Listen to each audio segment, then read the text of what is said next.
बिस्मिल्लाहिर्रहमानिर्रहीम। अज़ीज़ तलबा अस्सलामु अलैकुम। आज हम पढ़ने जा रहे हैं सबक लड़ी में पिरोए हुए मंजर की एक्सरसाइज से रमूज़े औकाफ। तो अज़ीज़ तलबा आइए आज के सबक का आगाज़ करते हैं। अज़ीज़ तलबा रमूज़ रम्ज़ की जमा है और रम्ज़ के मानी है इशारा करना। औकाफ जो है ये वक्फ की जमा है और वक्फ के मानी है ठहरना। तो अजीज तलबा रमूज़े औकाफ वो अलामतें हैं जो हम अपने नसर में या नज़्म में इस्तेमाल करते हैं। इंग्लिश में हम इनको पंक्चुएशन जो है, इन अलामतों को पंक्चुएशन कहते हैं या इनका नाम जो है वो पंक्चुएशन है। अजीज तलबा आपने रमूज़े औकाफ की चंद अहम अलामतों मसलन सक्ता, वक्फ़ा, वक्फ़ लाजिम, तफसीलिया और ख़त्मा के बारे में गुज़िश्ता सबक में पढ़ा है। बाकी मानदा अहम अलामतों की वजाहत बयान की जाती है। अजीज तलबा यहाँ पर उन्होंने जो फर्स्ट ऑफ ऑल अलामत जो है वो इस्तेमाल की है अजीज तलबा, वो है नंबर 1 पे इस्तिफ़हामिया या सवालिया। अजीज तलबा ये इस्तिफ़हामिया या सवालिया की अलामत है और इंग्लिश में हम इसको कहते हैं साइन ऑफ इंटरोगेशन। आगे उसका इस्तेमाल है अजीज तलबा, तो वो कहते हैं ये अलामत किसी इस्तिफ़हामिया या सवालिया जुमले के आखिर में लगाई जाती है। ऐसा जुमला जिसमें कोई सवाल जो है वो पूछा जाए, कोई सवाल जो है वो दरियाफ्त किया जाए, तो वहाँ इस अलामत का इस्तेमाल होता है। मसलन अजीज तलबा ये क्या है, पूछा है, सवाल किया है, ये क्या है, तो यहाँ पर जो है और वो इस्तिफ़हामिया की या सवालिया की जो अलामत है वो लगाई गई है। दूसरा जो है अजीज तलबा जुमला जो यहाँ पर दिया गया है अब वो है ये किताब किसकी है। यहाँ भी जो है वो इस्तिफ़सार किया गया है, पूछा गया है, तो ये इस्तिफ़हामिया है, सवालिया है। तो यहाँ पर भी अजीज तलबा ये सवालिया की जो अलामत है उसका इस्तेमाल जो है वो किया गया है। उसके बाद अजीज तलबा हमारे पास जो जुमला है वो है आज क्या तारीख है। तो यहाँ पर भी सवाल किया जा रहा है, तो यहाँ पर भी अजीज तलबा ये सवालिया अलामत की का इस्तेमाल जो है वो किया जा रहा है। उसके बाद अजीज तलबा जुमला है कौन आवाज़ दे रहा है। यहाँ भी दरियाफ्त किया जा रहा है, पूछा जा रहा है, सवाल किया जा रहा है, तो यहाँ पर भी अजीज तलबा इसका जो है वो इस्तेमाल किया गया है। ये अलामत यहाँ पर जो है वो लगाई गई है, कौन आवाज़ दे रहा है वगैरह। अजीज तलबा दूसरे नंबर के ऊपर यहाँ पर जो अलामत इस्तेमाल हुई है वो है नदाया या इस्तिजाबिया। ये साइन है अजीज तलबा उस अलामत का, और इंग्लिश में हम नदाया को या इस्तिजाबिया को साइन ऑफ एक्सक्लेमेशन जो है वो कहते हैं। अजीज तलबा ये अलामत दरअसल लफ्ज़ निदा, निदा के मानिए आवाज़ देना, पुकारना, लफ्ज़ निदा का मुखफ़फ़ है, यानी अब्रीविएशन है ये लफ्ज़ निदा का। और लफ्ज़ निदा के अलिफ के नीचे ये लफ्ज़ निदा है और इसका ये अलिफ है, वो कहता है इसके नीचे नून का नुक्ता लगाकर बनाई गई है। ये अलामत जो है ये ऊपर जो बनी हुई है, तो ये निदा का अलिफ है और उसके नीचे नुक्ता लगाकर जो है वो कहते हैं कि ये अलामत बनाई गई है।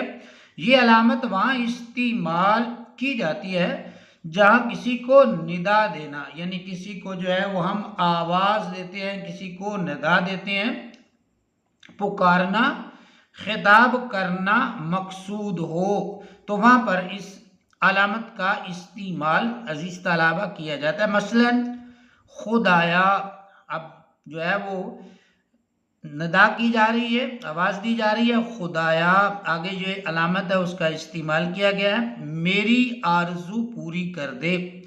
उसके बाद फिर दूसरा जुमला है, ए भाई, यहाँ पर भी आवाज़ दी जा रही है, तो यहाँ पर भी उसके आगे ये अलामत जो है नदाइया की, इस्तिजाबिया की अलामत जो है वो हमने लगा दी है। ए भाई ज़रा मेरी बात सुनो वगैरह। अजीज तलाबा, ये था हमारे पास नदाइया या इस्तिजाबिया।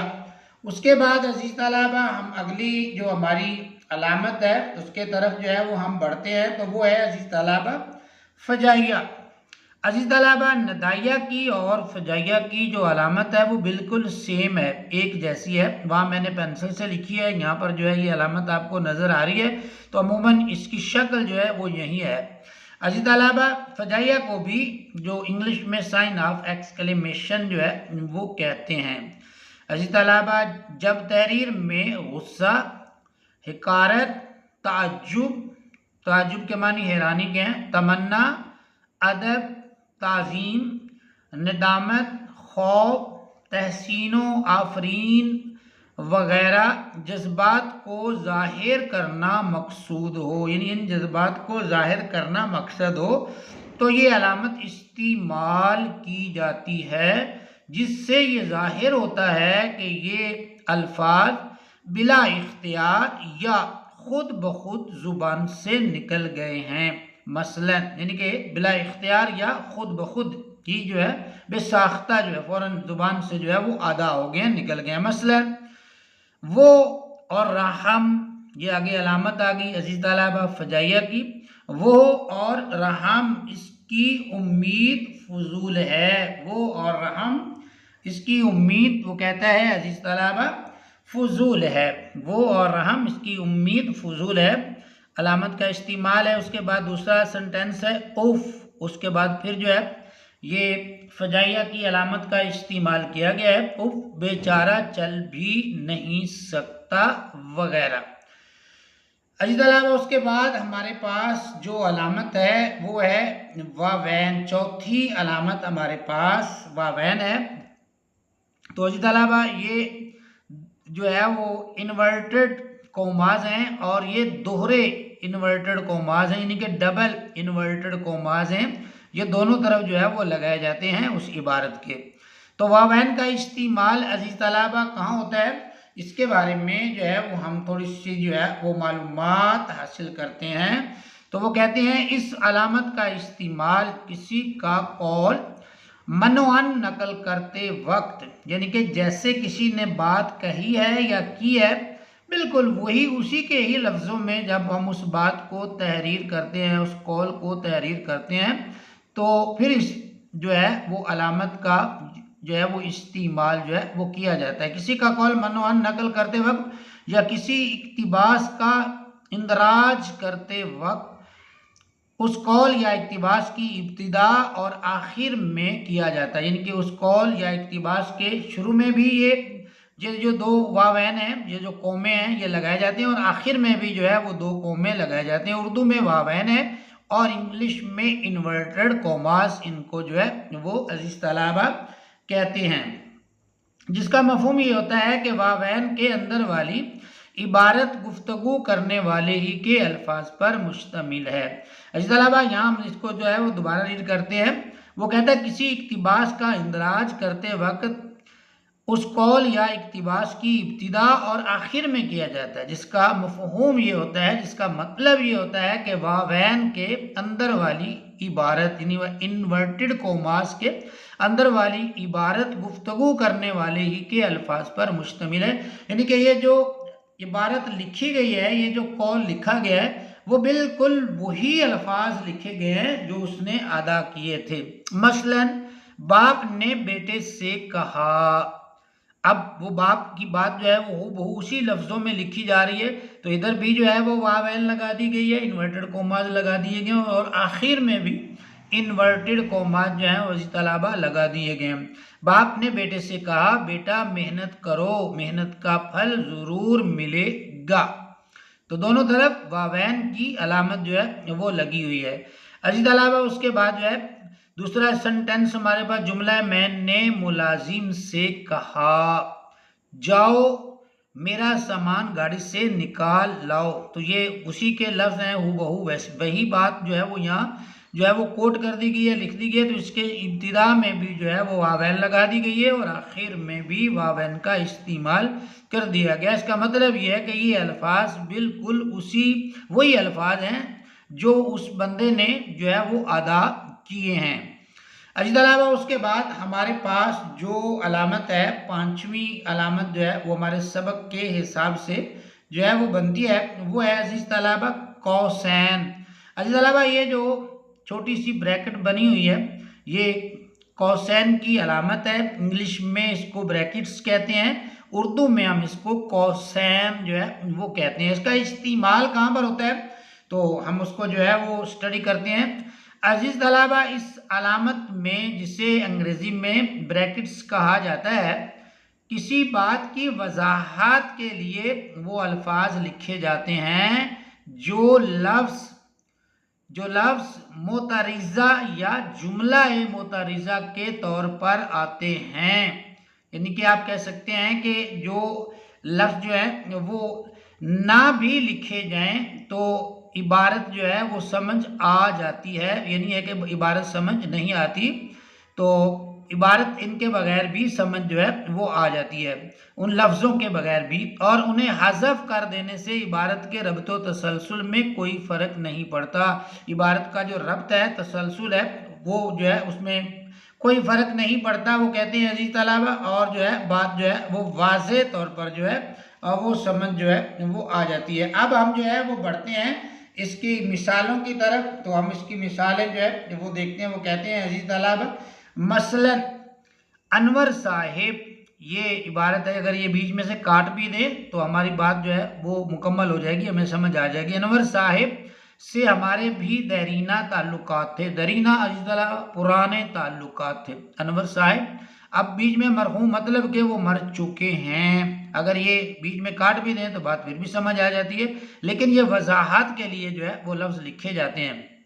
तो फिर इस अलामत का, ब्रैकेट्स का जो है वो कौसैन का जो है वो इस्तेमाल अजीज तलाबा किया जाता है। दूसरा सेंटेंस है, मेरा घर मकान का वो हिस्सा जहाँ मेरी सकूनत है, यानी रहायश मैंने रखी हुई है।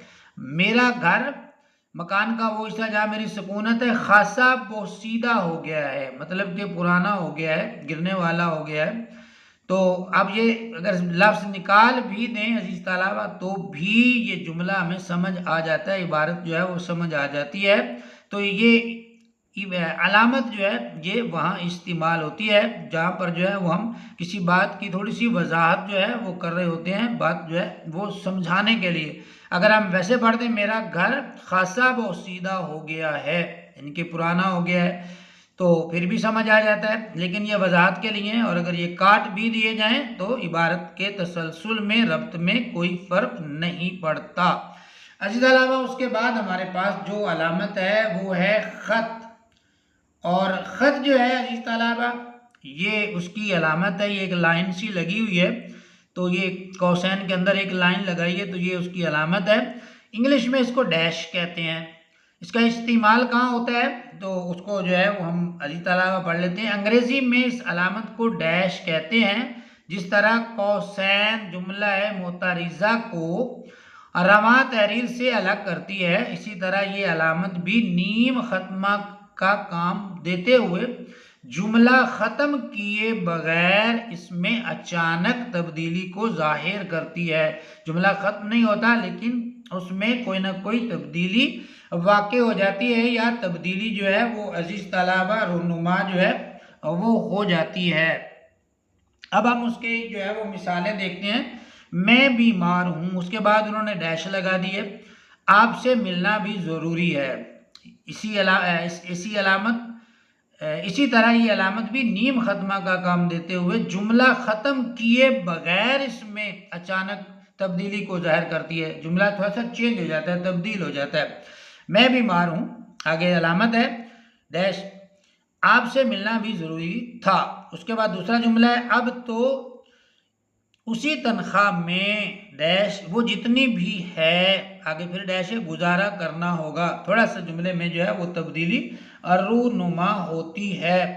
तो अजीज तलबा, ये सबक के लिहाज से ये थे हमारे रमूज़ औकाफ, जिनकी कुछ तफसील जो है हमने वो समझने की, देखने की, पढ़ने की, आपको बताने की जो है वो कोशिश की है। उम्मीद है आपको आज का सबक पसंद आया होगा, समझ भी आया होगा। कमेंट्स में अपनी राय का इजहार ज़रूर कीजिएगा। अपना बहुत सा ख्याल रखिएगा। मुझे दीजिए इजाज़त। अल्लाह हाफिज़।